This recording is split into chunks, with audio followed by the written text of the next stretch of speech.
As we learned earlier, a PC endures tremendous temperature variations that cause enormous stress on the system's components. But the largest temperature variation that a system will ever encounter is those that occur when we initially turn on our system and the system warms up. Turning on or powering on a cold system subjects each component to the greatest thermal stress they encounter. For this reason, limiting the number of power-on cycles a system is exposed to greatly improves its life and reliability. If we want our system to have the longest and most trouble-free existence possible, we should limit the amount of temperature variations in our PC's environment. There are only two ways to limit these variations. One is to leave it off all the time, and the other is to leave it on all the time. Of the two, I would choose the latter.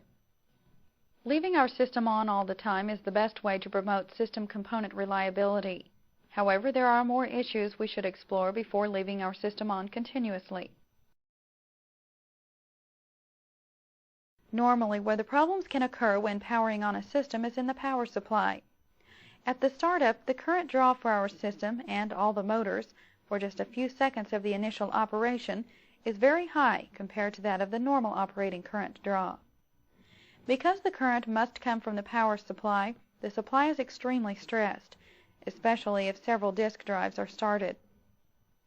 The motors in the drives have an extremely high power-on current draw, and this draw often overloads the components in the power supply, causing them to burn or break with a snap.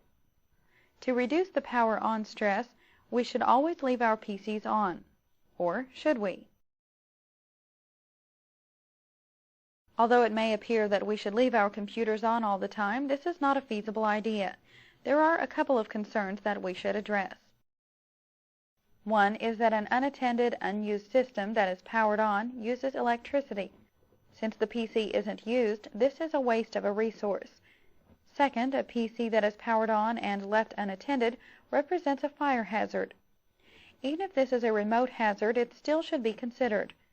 Because we are dealing with electricity, a short could easily occur. For example, a cooling motor could lock up, causing the entire system to overheat and pose a potential fire hazard, or monitors could start themselves on fire after internally shorting out.